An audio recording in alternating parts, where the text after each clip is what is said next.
Isu tenaga kerja asing dari Cina sejak lama jadi isu yang seksi buat sebagian orang. Kenapa? Pertama, karena sejak sebelum kemerdekaan kita pernah punya akar konflik etnis. Dan situasi ini terus dipelihara oleh mafia-mafia di negeri ini supaya kelak bisa dibakar lagi demi kepentingan mereka. Yang kedua, akibat perang dagang Amerika versus Cina, maka Amerika yang sekarang sedang terpojok menggunakan isu etnis untuk mendapatkan simpati. Persis propaganda Amerika waktu perang dingin dulu ketika mereka melawan komunis. Dan sekarang isu ini bergaung lagi di Indonesia bersamaan dengan makin kencangnya pembangunan di negeri ini. Hoax bertebaran dan kebencian terus ditanamkan. Kata Cina seolah menjadi kata haram dan dikaitkan dengan PKI, kafir, asing, dan lain-lainnya. Memang menurut data, masuknya TKA Cina setiap tahun itu meningkat. Tahun 2017 ada sekitar 24.000 TKA dari Cina saja. Sedangkan tahun 2018 naik menjadi 32.000. Memang banyak juga TKA asing yang bukan dari Cina di sini. Tapi Cina mendominasi dengan lebih dari 30% jumlahnya dari total tenaga kerja asing di Indonesia. Pertanyaannya, kenapa banyak tenaga kerja asing dari negara Cina? Supaya paham kita pakai analogi sederhana dulu. Dulu negara kita adalah negara yang kaya dan selalu dikeruk sumber daya alamnya. Kita punya minyak, punya emas, batu bara, dan sedang jadi primadona sekarang adalah nikel. Siapa yang ngeruk? Bukan Cina, tapi banyak perusahaan dari negara barat, terutama Amerika. Contoh Freeport yang dikuasai Amerika dan kita hanya dapat bagian sedikit saja. Mineral kita diambil mentah-mentah dan dijual kemana-mana. Yang dapat untung bukan Indonesia, tapi sebagian kecil elit yang jadi kaya raya hanya karena dapat komisinya saja.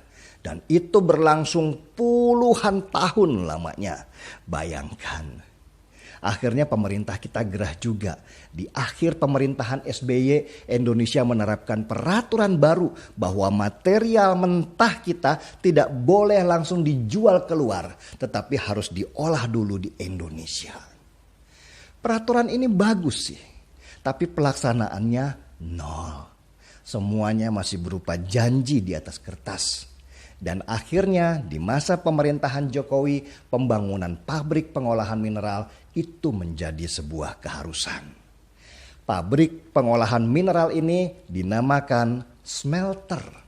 Pabrik smelter ini adalah pabrik dengan teknologi sangat tinggi dan investasi yang sangat mahal. Untuk membangunnya saja itu butuh dana puluhan triliun rupiah. Dan yang banyak orang tidak tahu, para insinyur kita juga belum paham teknologi smelter ini. Kalaupun mereka akhirnya paham teknologinya, kita juga nggak ada uang untuk membangun ratusan pabrik smelter di seluruh Indonesia untuk mengolah emas, batu bara, sampai nikel. Nggak akan sanggup. Karena itulah Indonesia menerapkan konsep siapapun yang ingin mendapatkan mineral di Indonesia harus bangun smelter di sini. Ini sebuah cara yang cerdik karena dengan begitu kita bisa mengintip teknologi dari negara maju dan kelak kita akan mengadopsinya. Oke, siapa negara yang paling siap? Eropa? Amerika? Waktu bulan Januari lalu Indonesia menerapkan larangan ekspor mentah biji nikel, Eropa lah yang paling marah. Mereka biasa dapat barang murah, sekarang mereka disuruh investasi puluhan triliun rupiah di sini.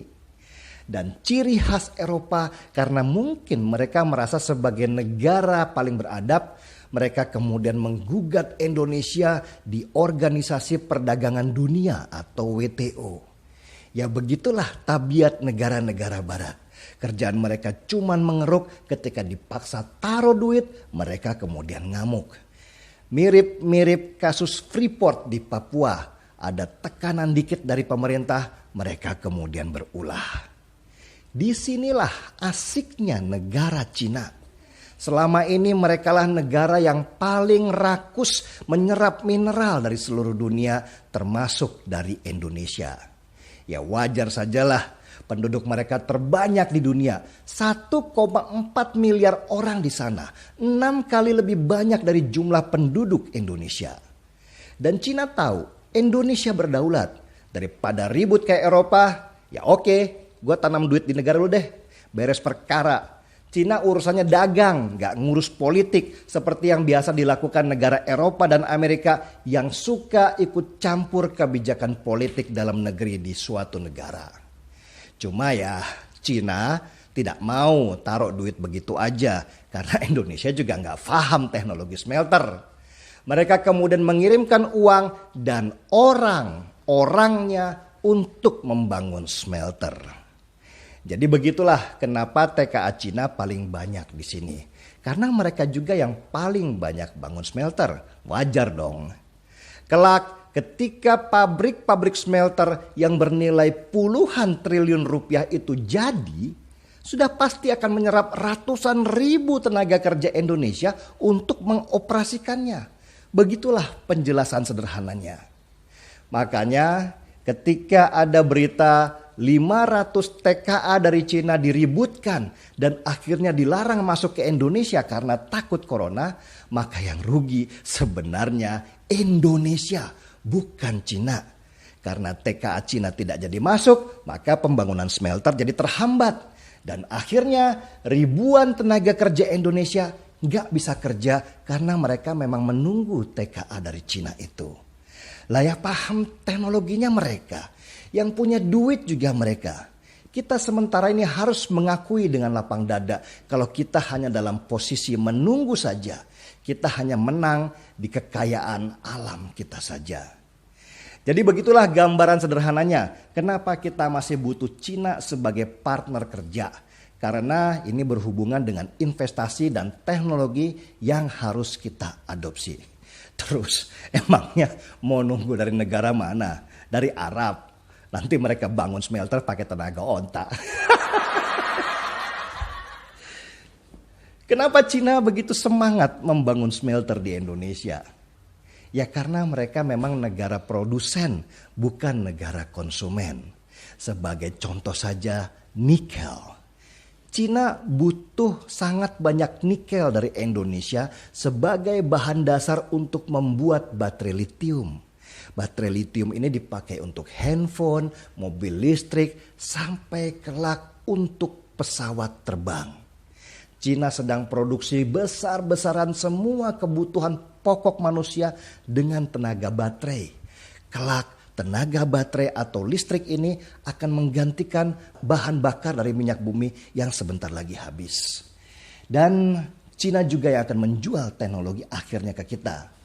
Lihat aja sekarang kita pakai handphone dari Cina, alat masak dari Cina, dan hampir semua kebutuhan elektronik kita dari Cina. Ada yang produk dari Eropa atau Amerika? Ada, tetapi jarang karena hampir semua sektor dikuasai oleh Cina. Itulah yang membuat Amerika dan Eropa jadi iri, bahkan takut kelak Cina akan menguasai teknologi dunia. Jadi ngapain kita musuhan Cina? Wong kita butuh teknologinya mereka. Lebih baik bekerja sama dalam konsep dagang, bisnis to bisnis, bukan politik. Kita punya mineralnya, mereka punya teknologinya. Kalau kita berniat mau mengejar mereka sekarang, kita sudah ketinggalan 1000 tahun jauhnya. Lalu siapa orang yang suka teriak-teriak anti Cina itu? Ya mereka yang terikut agenda settingnya negara-negara barat. Tanpa tahu bahwa di balik propaganda itu mereka juga kelak yang akan jadi korbannya. Mari kita bongkar semua. Saya Denny Siregar.